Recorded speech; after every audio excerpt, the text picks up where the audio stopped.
Muy buenos días y bienvenidos a Incomunidad. La semana termina con la aprobación de una nueva ley en nuestras Cortes Regionales que afectará a los 35.000 profesores que hay en Castilla-La Mancha. Se lo explicamos en un momento. Antes repasamos el contenido del programa en titulares. Las Cortes de Castilla-La Mancha aprueban con los votos del Partido Popular la Ley de Autoridad del Profesorado, una norma que concede a los docentes la condición de autoridad pública y les da presunción de veracidad.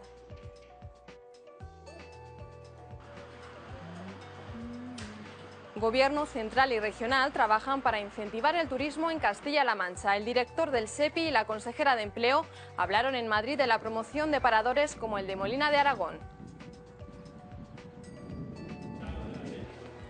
El Consejo de Gobierno da luz verde esta semana a varias líneas de financiación destinadas a educación, bilingüismo, deporte y políticas de integración social.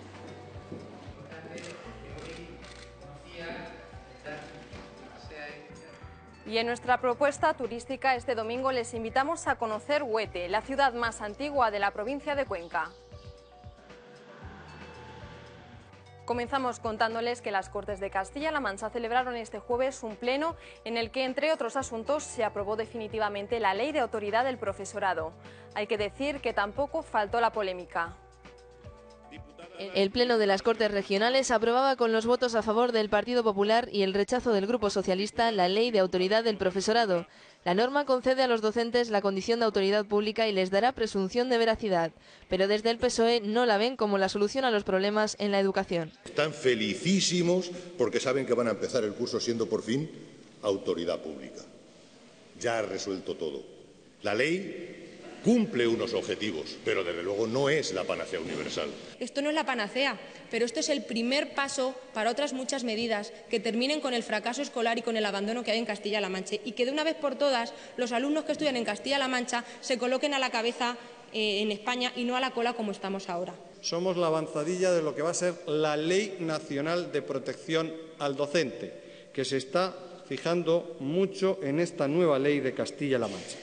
Con el apoyo de todos los sectores implicados, de los padres, de toda la comunidad educativa, conseguiremos que sea una ley útil y que el profesor con vocación, que son la gran mayoría, por no decir todos, serán protegidos y tendrán la mejor de las protecciones y apoyos de la Administración regional. Pero el Pleno dio para más. Hubo un momento en el que todos los diputados del Grupo Socialista, menos su portavoz y los miembros de la mesa, abandonaron la sala después de que el presidente de la Cámara, Vicente Tirado, suspendiera la sesión plenaria y expulsara al diputado socialista José Manuel Caballero. Ruego y le pido al señor Caballero retire la afirmación falsa, radicalmente falsa, que ha dicho que la casa de la presidenta de los castellanomanchegos está vigilada por 15 policías.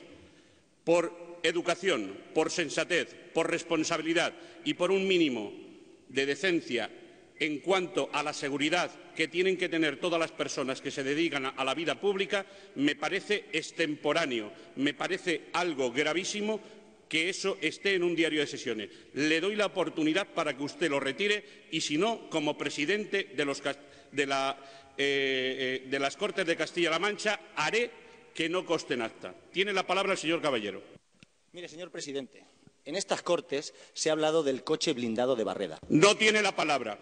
Y además le digo una cosa, que no conste en acta, y se le ha llamado 3 veces la atención, ruego abandone la sala. La propia presidenta de Castilla-La Mancha, María Dolores Cospedal, tomó la palabra después por las alusiones de Caballero. Además de mentir, repito otra vez, no solo se ha referido a una cuestión de seguridad, sino que además pone en tela de juicio lo que puedan hacer con sus bienes particulares cada uno de los diputados de estas Cortes. Porque si yo preguntara a toda la bancada socialista si estarían dispuestos a vender su casa y dar su casa para que comieran todos los castellanomanchegos que hoy no tienen un puesto de trabajo, me gustaría a mí saber lo que contestaban. Y esta presidenta seguramente se ha equivocado en hacer muchas cosas, pero siempre pensé que mejor era tener mi propia casa, que todavía no es de mi propiedad, también lo tengo que decir, en Castilla-La Mancha, antes que vivir en un edificio oficial que me estuvieran pagando todos los castellanomanchegos, como han hecho mis predecesores. También el jueves se celebró reunión del Consejo de Gobierno, un encuentro en el que se aprobaron varias líneas de financiación destinados a educación, bilingüismo, deportes y políticas de integración social. El Consejo de Gobierno apuesta por el bilingüismo. Así, se convocan 200 becas dirigidas a alumnos de tercero y cuarto de la ESO y primero de bachillerato por un importe total de 254.000 euros, financiadas en su totalidad por el Ministerio de Educación. Las becas serán de 1.600 euros para el alumno cuya renta familiar no supere los 4.400 euros o de 800 euros para las rentas superiores a los 12.000 euros. Otros requisitos que se tendrán en cuenta para su concesión son tener el curso aprobado y un 6 como mínimo en idioma, mientras que los países de destino son Irlanda y Gran Bretaña. La otra modalidad de ayudas, por un importe global de 255.000 euros, se dirige a los profesores de infantil, primaria y secundaria especializados en idiomas. Y más becas, estas por un valor de 160.000 euros para los deportistas olímpicos, precisamente el año en que se celebran los Juegos de Londres 2012 y con las que se quiere premiar los valores del esfuerzo y el afán de superación. Me refiero a una apuesta decidida por el bilingüismo, una apuesta decidida por nuestros deportistas olímpicos y una apuesta decidida también por el profesorado de Castilla-La Mancha. El consejero portavoz, Leandro Esteban, dio cuenta del resto de acuerdos del Consejo de Gobierno, entre los que se encuentra la aprobación de la orden para subvencionar programas de integración social. Están dirigidos a la población más vulnerable o en riesgo de exclusión social, a las personas sin hogar, a los inmigrantes y a los barrios desfavorecidos. Paliar las situaciones, como digo, de exclusión social, evitar que éstas deriven en una mayor presión asistencial en el sistema público de servicios sociales, es decir, tratar de adaptar las necesidades y la demanda a un cauce adecuado y suponer, además, hacerlo de manera armónica, tratando de hacer más también con los recursos de los que disponemos en este momento. Asimismo, se aprobó un gasto de 1,4 millones de euros para cada uno de los contratos de servicios de las residencias de mayores de Jadraque, Guadalajara y las de Socobos y Riópar, en Albacete. Por último, el Consejo autorizó un gasto de 418.000 euros a la empresa pública de medio ambiente GEACAM para la adquisición de maquinaria destinada a la campaña contra incendios.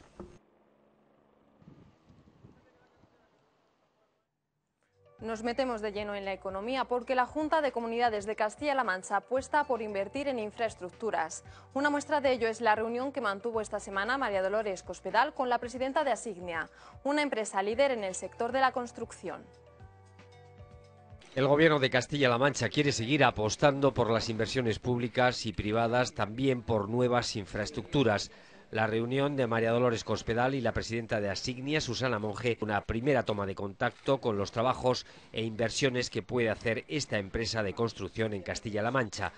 Asignia está considerada entre las 10 empresas más importantes del mundo y su actividad es muy variada. Además de participar en grandes proyectos como líneas de alta velocidad, aeropuertos o autovías, también es líder en el área de la salud, educación y en las energías renovables. Ha participado en proyectos de plantas biocombustibles y de energía solar, un sector que el Gobierno de Castilla-La Mancha está decidido a incentivar. Y más reuniones. Esta el lunes en Madrid. El presidente de la Sociedad Estatal de Participaciones Industriales recibió a la consejera de Economía y Empleo de la región. Ambas partes se pusieron de acuerdo en seguir trabajando en dos proyectos que afectan a Castilla-La Mancha: el Parador de Molina de Aragón y el ATC de Villar de Cañas. Coordinación entre SEPI y el Gobierno regional en el proyecto del Parador de Molina de Aragón. También en fomentar la empresa Paradores.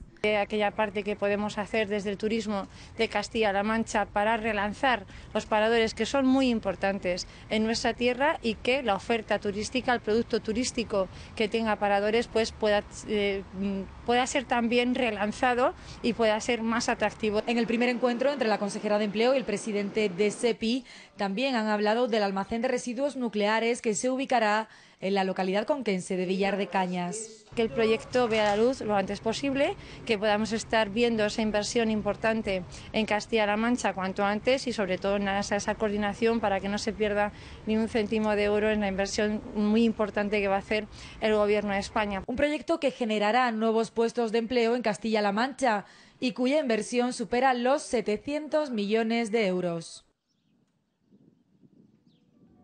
Volvemos al Parlamento Regional y en nuestra sección Manual de Política hoy les contamos en qué se diferencian una ley orgánica de una ley ordinaria. Nos lo explica de manera muy sencilla el letrado mayor de las Cortes de Castilla-La Mancha. La ley orgánica y la ley ordinaria tienen una diferencia fundamental y la diferencia consiste en que la ley orgánica, para que sea aprobada, necesita un requisito que no necesita el resto de leyes, y es que exista una mayoría absoluta en el Congreso de los Diputados. Por consiguiente, ya al hablar de mayoría en el Congreso, quiere decir que una ley orgánica solamente puede aprobarse en el Congreso de los Diputados, es decir, en las Cortes españolas. Una comunidad autónoma no puede aprobar en ningún caso una ley orgánica, puesto que nunca se podría dar ese requisito que acabo de indicar, mayoría absoluta, es decir, al menos 176 votos favorables en el Congreso de los Diputados. Lógicamente, además de ese requisito, tendrá que ser aprobada por el Senado. Y luego hay leyes orgánicas específicas que necesitan algún otro requisito, pero en principio, ley orgánica. La única diferencia con la ley ordinaria es que necesita ese requisito específico, es decir, una mayoría cualificada, mayoría absoluta en el Congreso de los Diputados. La Constitución española determina qué materias se pueden aprobar solo mediante leyes orgánicas. Son las que afectan a los derechos fundamentales de las personas. Uno de ellos sería, por ejemplo, el de participación política. También se rigen mediante leyes orgánicas los estatutos de autonomía de las comunidades autónomas. En cuanto a las leyes ordinarias, son todas las demás. La última aprobada en las Cortes de Castilla-La Mancha ha sido precisamente la de Ley de Autoridad del Profesorado. Más cosas. La semana pasada les hablábamos de una nueva depuradora en Almoradí, Ciudad Real, y esta semana es turno de la localidad albaceteña de Llín, que ya cuenta con una nueva estación depuradora de aguas residuales. Su construcción, como destacó la consejera de Fomento el miércoles, ha supuesto una inversión de más de 8 millones de euros. Queda oficialmente inaugurada la estación de aguas residuales de Llín. Gracias a ella, el municipio albaceteño ya depura sus aguas conforme a las normativas medioambientales más exigentes. Es una gran depuradora que elimina la materia orgánica, la contaminación orgánica, que elimina también los nutrientes, el nitrógeno, el fósforo. Además de esta, está prevista la construcción de 4 nuevas estaciones en diversas pedanías de Llín. Desde su ayuntamiento piden al Ministerio que la sustituya por bombeos. Puesto que esta planta que hoy inauguramos tiene una capacidad más que suficiente para tratar todas las aguas. Desde el Gobierno regional abogan por el trabajo común junto al Estado y los ayuntamientos. El espíritu de colaboración es la mejor manera de encarar el trabajo en beneficio de los ciudadanos, en este caso permítanme que diga de los ciudadanos castellano-manchegos. Aún hay mucho por hacer. En Ellín, de momento, ya pueden presumir de aguas depuradas.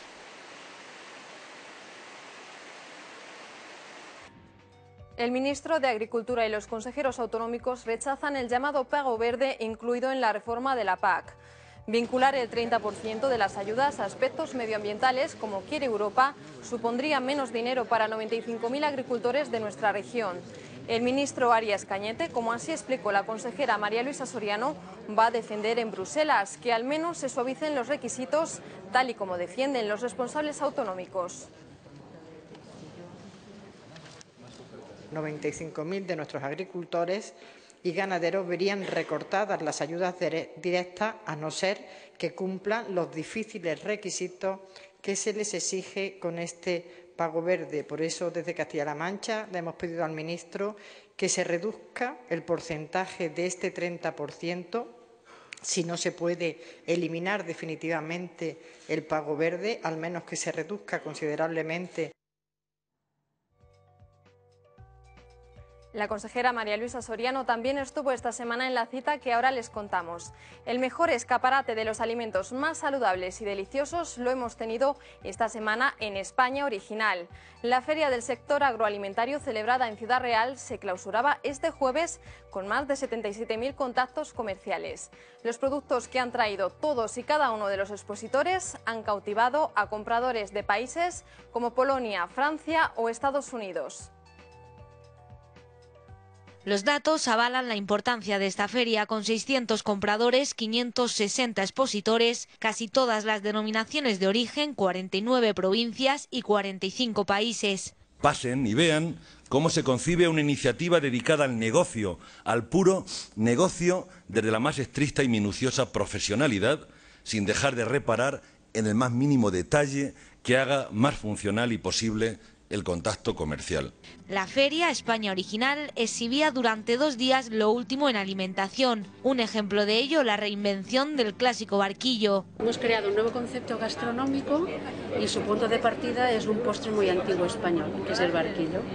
Y aquí tenéis, por ejemplo, este barquillo con chocolate con leche y plátano de Canarias. Aquí tienen unas galletas con las que hasta incluso jugar a definir sus formas. Formas como las de este turrón aragonés de huevo hilado, que se consume fresco para diferenciarse del de Navidad.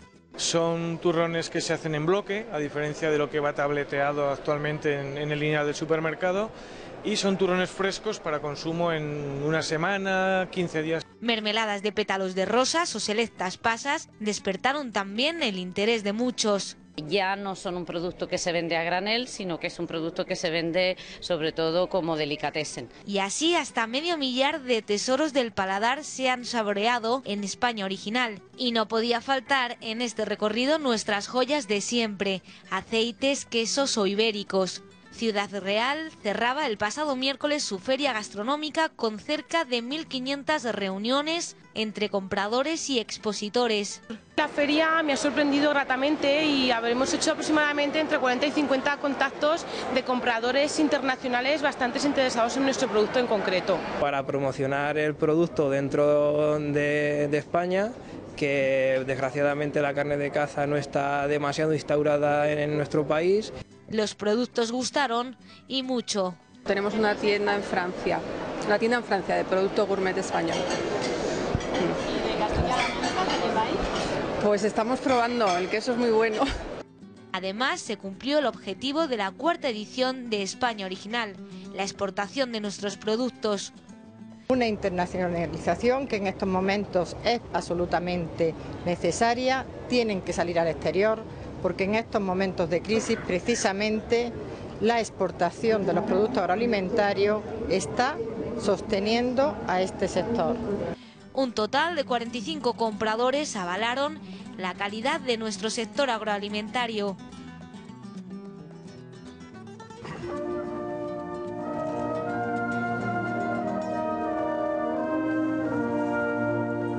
El miércoles se celebró el Día de Europa en conmemoración de la Declaración Schuman, que el 9 de mayo de 1950 planteó la idea de una cooperación entre los países del viejo continente para evitar las guerras.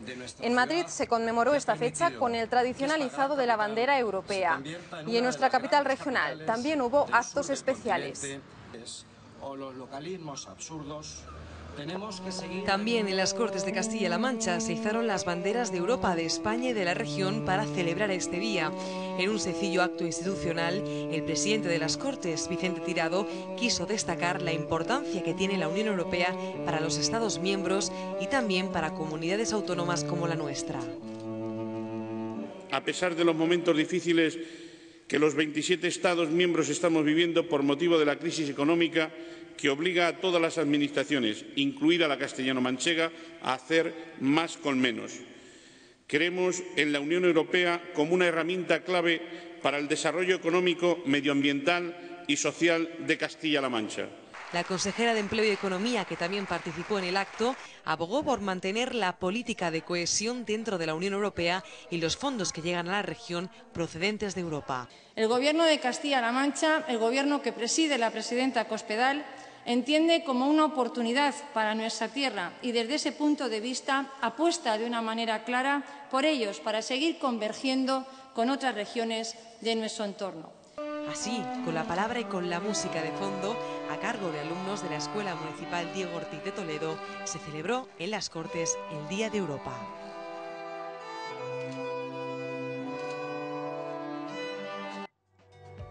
Y como cada semana nos detenemos unos minutos en el Parlamento Regional para conocer más de cerca algunas de sus estancias.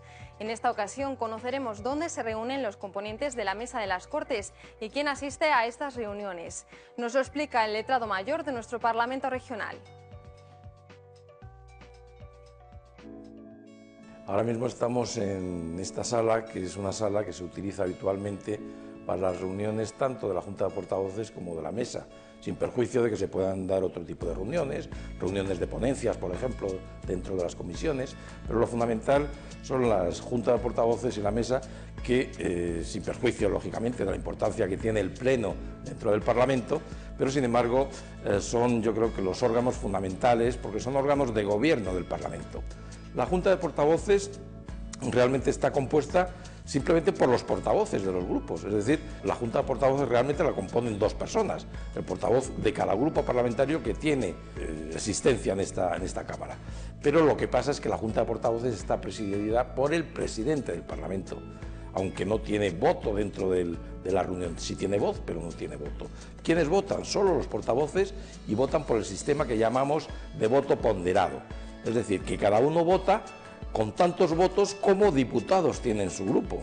Por consiguiente, cuando aquí se produce una votación en una Junta de Portavoces, cuando vota el portavoz del Grupo Parlamentario Popular, su voto vale por 25.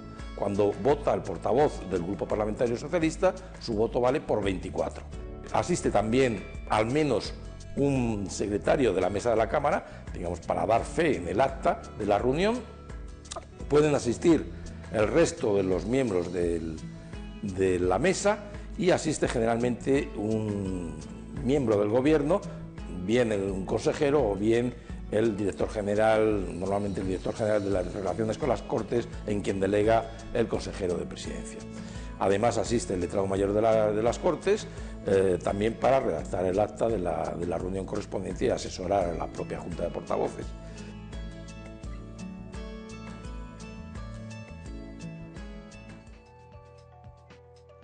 Cita ahora con la cultura. La presidenta de Castilla-La Mancha se ha comprometido esta semana a que la Junta solicitará al Gobierno central que el Museo de la Palabra llegue a las Naciones Unidas. Cospedal realizó este anuncio durante la entrega de los premios del segundo concurso internacional de microrrelatos del Museo de la Palabra, celebrado este miércoles en la localidad toledana de Quero. Buenas tardes. Buenas tardes. La localidad toledana de Quero se convirtió el miércoles en el centro cultural de toda España. La presidenta de Castilla-La Mancha visitó el Museo de la Palabra. Tras saludar a los premiados del segundo concurso internacional de microrrelatos, la presidenta firmó en el libro de honor del museo. María Dolores Cospedal, autoridades locales, regionales y 17 embajadores recorrieron los 140 metros de la alfombra roja para dirigirse a la carpa donde se celebró la ceremonia de entrega de premios. Un galardón que nació de la idea de la utopía de este hombre, César Ejido Serrano. Poner la palabra como herramienta para la convivencia y frente a toda violencia. El argumento es simple. Y podría parecer incluso una utopía, y seguramente lo es. Pero, querida presidenta, cuidado con las utopías, que las utopías a veces se cumplen. Este concurso literario, en tan solo 2 ediciones, ha conseguido batir un auténtico récord del mundo. En esta ocasión se recibieron casi 15.000 microrrelatos de 89 países. La presidenta fue la encargada de entregar los premios. 3 accésit de 1.000 euros cada uno a autores de Croacia, Egipto e Israel. El primer premio, dotado de $10.000, recayó en la española Rosa Pastor por su microrrelato La Sopa, de tan solo 100 palabras. La presidenta elogió la generosidad del presidente de la Fundación y recogió el guante de sus consejos. Las utopías se pueden conseguir y de que hace falta tener horizontes lejanos y hace falta tener también objetivos importantes para luchar más fuertemente por ellos y para trabajar de forma más incansable para conseguirlos. Y precisamente a grandes objetivos, grandes afanes, y para conseguir y rematar grandes obras, grandes esfuerzos. La próxima edición se va a celebrar conjuntamente con las Naciones Unidas. La presidenta Cospedal así lo comprometió con todo el apoyo de su gobierno. Y más certámenes. Este cumple 35 años y está en el mejor momento de su trayectoria como gran escaparate del teatro clásico. El lunes se presentó en Madrid el Festival de Almagro, que este año recupera la Plaza de Santo Domingo como escenario.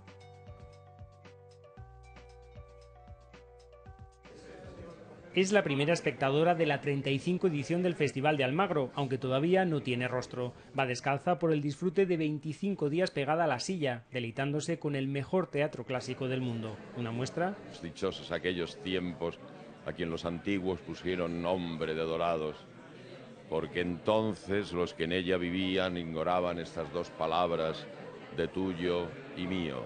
Él será Don Quijote en una revisión del personaje, pero hay mucho más, 90 representaciones a cargo de 50 compañías y con varios estrenos absolutos. El Festival Internacional de Teatro Clásico de Almagro es la joya cultural de Castilla-La Mancha. A pesar de la crisis, la cotización o la evolución de la prima de riesgo no puede afectar a la cultura. El presupuesto se ha reducido un 15%, pero el espectador, prometen, no lo va a notar. La próxima temporada del festival se ajusta a la coyuntura económica que atravesamos, sin poner en riesgo en ningún momento la calidad de la programación. Este año se recupera la Plaza de Santo Domingo como gran escenario y se estrena un festival de barroco infantil con títeres, sombras chinas y hasta hip hop. Como siempre, se funde lo más nuevo con la sabiduría de los clásicos: Cervantes, Lope de Vega, Shakespeare o Molière. Pues es momento de conocer ahora de forma más breve en nuestra agenda semanal otras reuniones y acontecimientos que han sido noticia en nuestra región en estos 7 días. 300 desempleados de las zonas rurales de Guadalajara podrán tener una salida laboral gracias al programa Dipoemplea, puesto en marcha por la Diputación de Guadalajara. Se impartirá formación especializada y de calidad a los sectores más vulnerables de la población. Apoyo del Gobierno regional al tejido textil de Castilla-La Mancha, que se escenificó con la visita de la consejera de Empleo a un taller familiar de Menasalvas, Toledo. Carmen Casero tendió la mano a los empresarios para trabajar en la misma dirección, la creación de empleo. La delegación del Gobierno pone a disposición de la Consejería de Agricultura los equipos técnicos y humanos de la Guardia Civil en la lucha contra incendios. Jesús Labrador y María Luisa Soriano se reunieron para abordar y coordinar esta tarea. También se han abordado otros temas relacionados con la red de parques nacionales, así como los trámites para la acogida de temporeros en las campañas agrícolas. La tarjeta sanitaria continúa siendo universal para todos los españoles, aunque nunca hayan cotizado a la Seguridad Social. Lo reveló el consejero de Sanidad, José Ignacio Chániz, antes de la firma de un convenio con la Federación de Municipios y Provincias de Castilla-La Mancha. En Albacete, 1 millar de estudiantes aprendieron los recursos que existen en la Unión Europea para los jóvenes a través de las jornadas Juventud en Movimiento, en las que también quiso estar presente el consejero de Educación, Cultura y Deporte, Marcial Marín, que aprovechó para reunirse con el atleta paralímpico albaceteño José Martínez y con las futbolistas del Fundación Albacete, que se juegan el ascenso a Primera División. El pintor tomellosero Antonio López será galardonado con el Premio Príncipe de Viana de la Cultura 2012, concedido por el Gobierno de Navarra. Se le premia por ser uno de los más prestigiosos artistas contemporáneos y una persona comprometida con la actividad artística. En Guadalajara ya funciona la nueva estación meteorológica. Su inauguración corrió a cargo del delegado del Gobierno en la región, Jesús Labrador. Ha sido construida sobre una parcela de 4.600 metros cuadrados con un presupuesto que ronda el $500.000 de euros. La presidenta de Castilla-La Mancha, María Dolores Cospedal, y el secretario general del PSOE en la región, Emiliano García Paje, se reunieron en el Palacio de Fuensalida. En el encuentro, que duró más de 2 horas, ambos propusieron pactos sociales sobre empleo, agua, financiación municipal, equilibrio presupuestario y sobre la reforma de la ley electoral.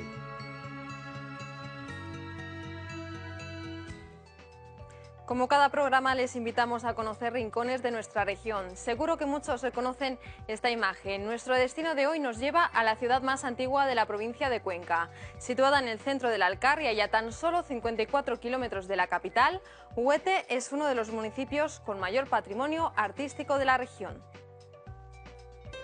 Los Reyes Católicos distinguieron a Huete con el tratamiento de noble y leal, un detalle histórico que da idea de la relevancia que llegó a alcanzar este municipio en la Corona de Castilla. La tierra de Huete abarcaba entonces un territorio que se extendía por las provincias de Cuenca y Guadalajara, un esplendor del que queda una profunda huella en forma de un rico patrimonio artístico. Una de las cosas que deben de ver es precisamente la portada del Cristo, el Museo de Florencio de la Fuente y la sala de columnas que tiene el museo, que es la antigua sala capitular del monasterio de la Merced. Callejeando encontramos además gran cantidad de palacios, entre ellos el de Amoraga y Espinosa, o este del conde Garcinarro, hoy convertido en alojamiento rural. Además de por su patrimonio histórico y cultural, Huete es conocida por albergar la primera bodega dedicada al enoturismo en la región. Pioneros en el turismo vitivinícola y en la elaboración de tintos de larga crianza. Todos los vinos tienen una crianza larga, en barricas, que se complementan con 3 años de botellero. Esa es nuestra principal característica respecto a otro tipo de vinos. Caldos que se exportan a 22 países de todo el mundo. Nuestro último reportaje lo queremos dedicar a los niños que viven en los campamentos que la ONG Aldeas Infantiles tiene en lugares tan remotos como Tijuana, Bali o Marrakech. La muestra de fotografías Hermanos puede verse desde esta semana en las Cortes de Castilla-La Mancha. Ustedes no olviden que estamos en contacto en nuestra cuenta de correo electrónico en comunidad@rtvcm.es y en Twitter @encmt. Nos vemos el próximo domingo. Adiós.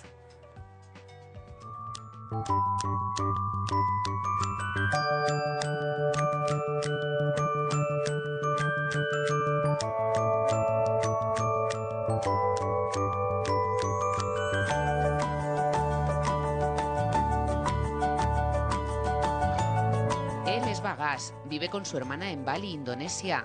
Kadek también. Él recoge bolsas de plástico que transforma en cometas.